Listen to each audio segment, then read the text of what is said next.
Welcome to this week's Indie Artist Music Hustle with Blind Intelligence. I'm your host, Miss Ronnie, and I always seek to give you exquisite cranial repertoire.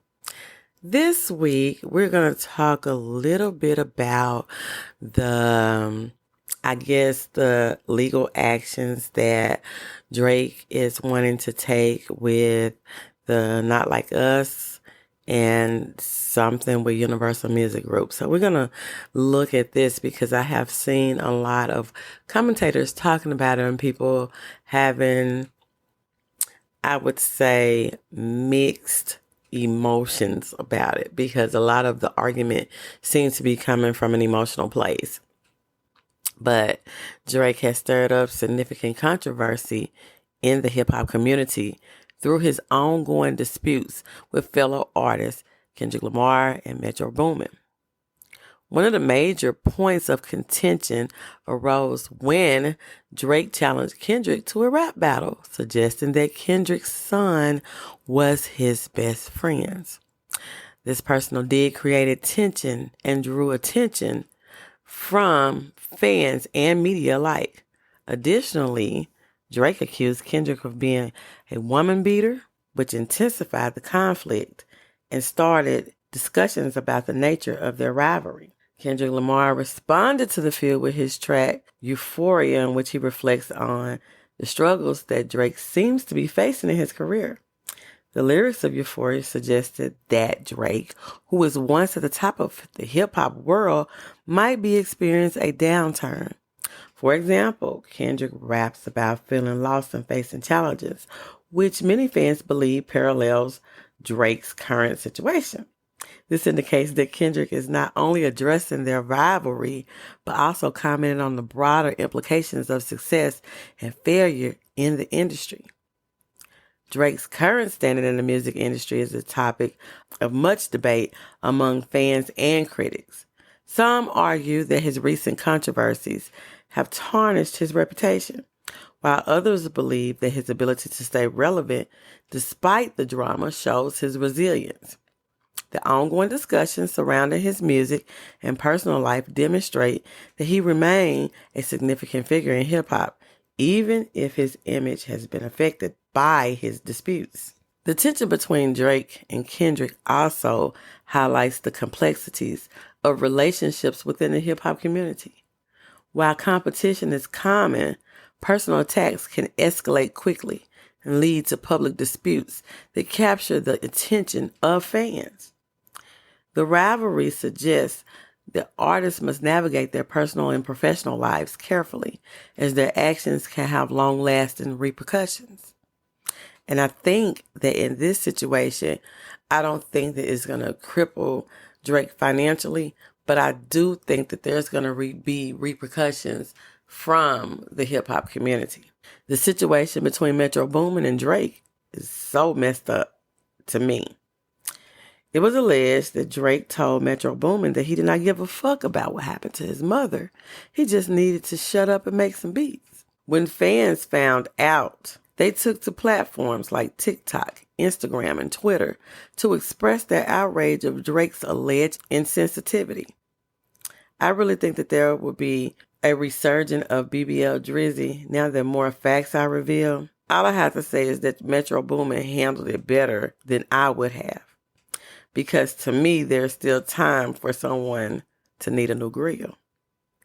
Such actions could lead to Drake alienating not only his peers, but also the public, who may view him as unsupportive and self-centered. Drake's legal actions against Kendrick Lamar, Not Like Us, and Universal Music Group have further complicated his reputation. Universal Music Group responded to his filing with a statement provided to Billboard. UMG stated the suggestion that UMG would do anything To undermine any of its artists is offensive and untrue, the company said. We employ the highest ethical practices in our marketing and promotional campaigns. No amount of contrived and absurd legal arguments in this pre-action submission could mask the fact that fans choose the music they want to hear. So basically what they're saying is ultimately it's up to the fans. Whether you feel like there's some shady things going on or there may be, however, whatever. The bottom line is you can push it and push it and push it and push it. But if it's not what the fans want to hear, they're still not going to respond to it. This quote emphasizes UMG's commitment to ethical practices in their marketing and promotional campaigns. They say, UMG defends their reputation by asserting that they do not engage in any behavior that will harm their artists, which is crucial for maintaining trust within their music industry. Drake's public and legal action against UMG could potentially damage his music career significantly. His complaints about UMG marketing strategies might be perceived as an attempt to regain control, suggesting that he is dissatisfied with how his music is being promoted. This could alienate fans and industry professionals who view his actions as a sign of weakness or insecurity. If Drake is seen as someone who cannot handle competition, it could diminish his standing in the industry. And I think that by him even doing these lawsuits show that his standing is diminishing within the industry to some degree. Furthermore, the backlash from fans on social media, where many label him as a Karen, indicates a negative perception of his actions. The label suggests that he is overreacting and not gracious in the face of competition, which can lead to a loss of support from his fan base. If fans begin to turn against him, it can have dire consequences for his future releases and overall career. And I think that we have been seeing that because after the beef was supposed to be officially over, there were some other releases that came out, but they did not do well. So I'm not saying that his fans are turning against him, but I think that it's showing a lack of support. And then it brings me back to the reason why he's suing. A lot of commentators were saying, well, when it worked in his favor, it wasn't a problem, which could possibly be true. So I think that inadvertently, he's kind of like ratting out what major promotion does, and everybody does have their budget for promotion, but he was signed to a label under Universal Music Group's umbrella. And the comments on social media have just been out of this world. And I'm the type of person, I believe in still showing people respect to a certain degree. And I think that people are going out of their way to be ugly about some of the comments that they make. But social media comments highlight a range of sentiments among fans.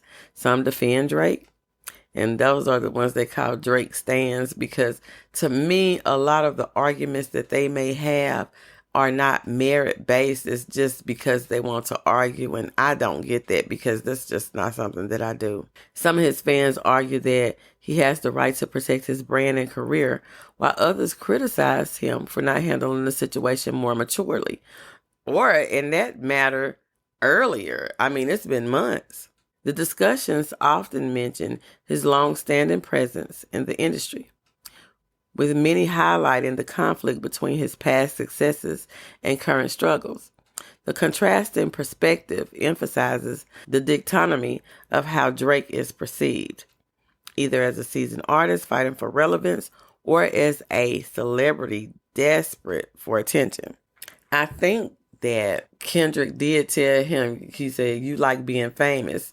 So I would say, in my opinion, that at some points he is desperate for attention. But Joe Budden really just took the cake on this one. And I was looking, I was like, oh, okay. In a recent episode of his podcast, Joe Budden discussed Drake's alleged underhanded tactics in the music industry. Budden claims that Drake has been manipulating situations to maintain his dominance. This comment highlights Budden's belief that Drake's strategic moves have often come at the expense of his peers, leading to a growing concern about his character and integrity. One notable situation Budden referenced is Drake's feud with Meek Mill. During their conflict, Drake released the track Back to Back, which many felt was a direct jab at Mill. Furthermore, Budden pointed out that Drake's relationship with Lil Wayne has also raised eyebrows, especially when Wayne expressed feelings of betrayal regarding their business dealings. Budden remarked, Drake's success seems to overshadow those who helped him rise, emphasizing the perceived lack of loyalty in their partnership.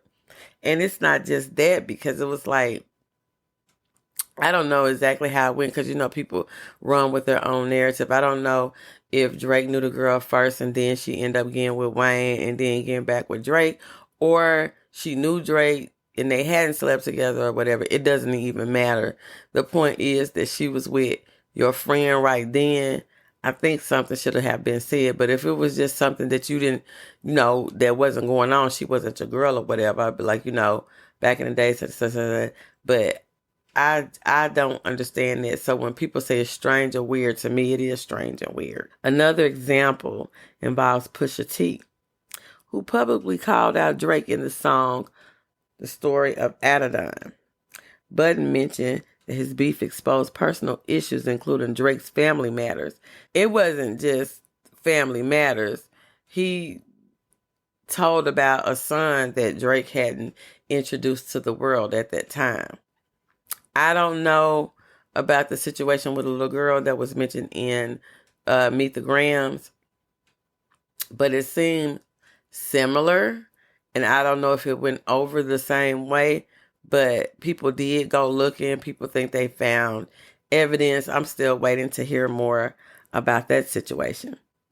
But Budden mentioned Drake's reaction to Pusha T's diss shows how much he is affected by public perception, illustrating the emotional weight behind these rivalries. Drake's complex interaction with female artists, including Meg Thee Stallion and Rihanna, suggesting that he often fails to uplift Black women in the industry. The more Drake gets called out, the more he risks alienating his fans, which is particularly relevant as Drake faces increasing backlash from both fans and industry insiders. This ongoing debate raises important questions about accountability and respect in the music industry, especially concerning the representatives of Black women. Joe said Drake had been going behind people's backs, being underhanded for 15 years, and that he had, I'm not even going to say the man's name, so close to him or whatever, and that the days of him basically throwing rocks and hiding his hands or thinking that he the biggest and baddest is over with for him. And it's time for the pay the piper. Drake's actions have certainly angered some higher ups in the music industry, primarily due to his recent legal disputes and perceived lack of sensitivity. His motivations may stem from a desire to maintain his influence and protect his brand within a rapidly changing landscape. As public opinion sways, Drake must navigate these complex relationships carefully to restore his image and career trajectory. So I was watching a tarot reading about all of this, and I think the reader name was Aphrodite.